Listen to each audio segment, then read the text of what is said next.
Alright, so I'm back and just got to finish off a couple steps from last week.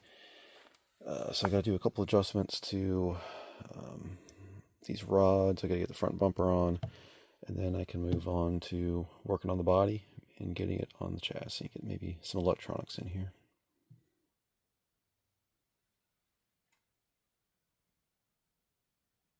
Alright, so I ran out of time for the day, but I did make some progress, as you can see. So I have the front suspension all buttoned up. I got the front bumper on, got the grub screws in each of these locations.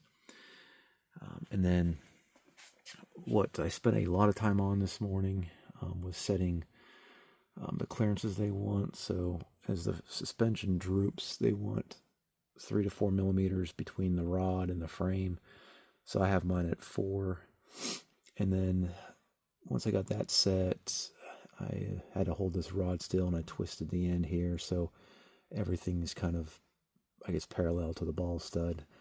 Is that necessary? Probably not, but I guess was being over particular, so it just took a lot of time to do all that stuff, and then every time I made a little adjustment, I might have to go back and readjust the grub screws here, because this all pivots on that steel rod that's installed. The steel rod, that is. So it just, kind of a lot of messing around, but I got it taken care of. So then I got the body on. This is where I have everything for the moment. So initially, I had the receiver sitting up here. I had it offset in the corner here. Then I realized, maybe I should test it at the body, which I did, and then it fits, but when I start plugging stuff in, it's going to be an issue. So it looks like on the box, they actually have it centered in here, which is going to be your obviously highest point of clearance, so that's why they did it. One thing I noticed on the box,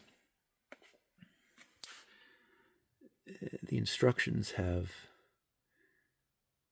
or I should say the box art is different from the instructions, and then in the box art they have their ESC mounted on the side here. In the instructions, they say to mount it where I did, so I'm going to leave it like that. If I move it, it just creates issues. So my wires from the ESC to the motor are barely long enough to make it as it is. The switch wire isn't going to be an issue because they have a mount that's going to go right in here for the switch. I got to solder on a different connector. I don't use, this is Deems, I don't use these. This is going to be probably barely long enough to go through one of these holes. So if I would have moved that over onto the wall here, the battery lead might have been long enough. Might have had to extend it, I'm not sure. It would have been close. But then the wires for the motor would have never been long enough. So I think this is fine here. I think I'm happy with it as long as everything works right. And like I said, I just moved the receiver over here, just going to offset some weight. Not that that weighs that much. But I think I should have sufficient wire length for everything. Like I said, I do have to take off this Deans and switch it out. Oh yeah, so next step actually is the switch. Almost forgot about that. And then going on to the linkage with the servo.